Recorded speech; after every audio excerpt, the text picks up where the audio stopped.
Scoops Audiobooks presents As the Goose Flies by Catherine Pyle. Chapter 1. Behind the Bookcase.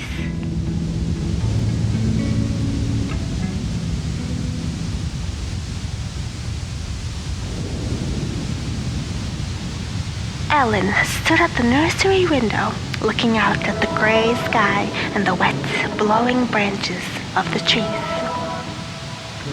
It had been raining and blowing all day.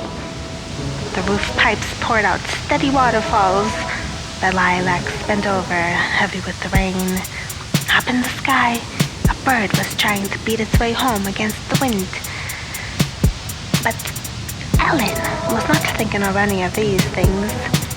She was thinking of the story that her grandmother had forgotten again.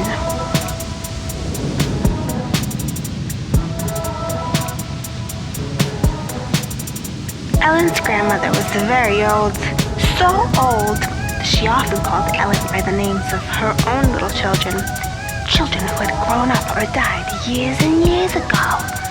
She was so old, she could remember things that had happened 70 years before, but then she forgot a great many things, even things that had occurred only a few minutes before.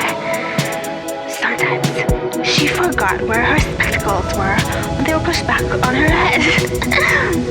Most of all, she forgot the stories she tried to tell Ellen.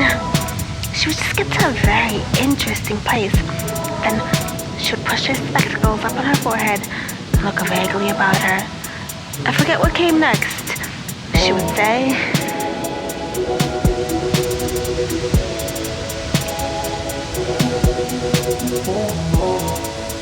very often, Ellen could help her out. Why, Granny, don't you know? The little bear's voice was so thin and shrill, it woke little Silver Hair right up. Then, when she opened her eyes and saw the three bears, or, why, then, when Jack saw the giant was fast asleep, he caught up the golden hen and so the little girl would go on and finish the story for the old grandmother.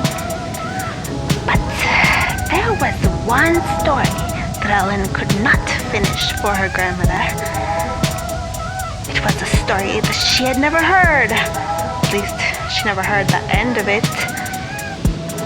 It was about a little princess named Goldenlocks who always had to wear a sooty hood over her beautiful, shining hair, and who had a wicked stepmother.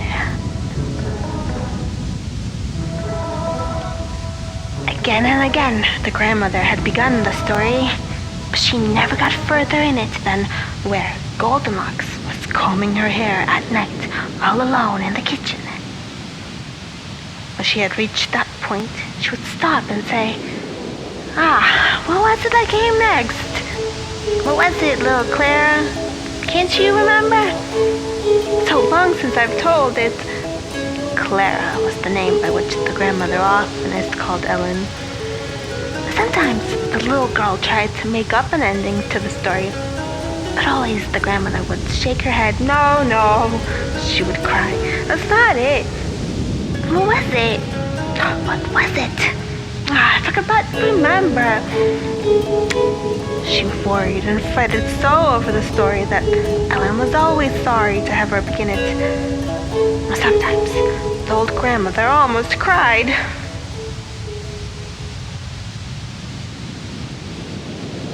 Now, as the child stood looking through the window at the rainy world outside, her thoughts were upon the story.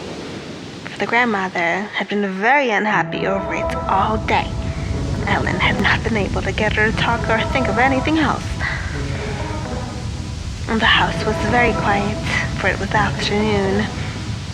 The mother was busy in the sewing room. Grandmother was taking a nap. A nurse was crooning softly to the baby in the room across the hall. Ellen had come to the nursery to get a book of jingles. She was going to read out loud to her mother. Now, as she turned from the window, it occurred to her that she would put the bookcase in order before she went down to the sewing room. That was just the thing to do on a rainy day. She sat down before the shelves and began pulling the books out, now and then opening one to look at a picture or to straighten a bookmarker. The nursery walls were covered with a flowered paper, and when Ellen had almost emptied the shelves, she noticed that the paper back of them was of a different color from that on the rest of the room. It had not faded. The blue color between the vines looked soft and cloud-like too, and almost as though it would melt away at a touch. Ellen put her hand back to feel it. Instead of touching a hard, cold wall, as she had expected, her hand went right through between the vines, as though there were nothing there. Ellen rose to her knees and put both hands across the shelf. She found she could draw the vines aside, just as though they were real. She even thought she caught a glimpse of skies and trees between them. In all haste, she sprang to her feet and pushed the bookcase to one side so that she could squeeze in behind it. She got hold of the wallpaper vines and drew them aside.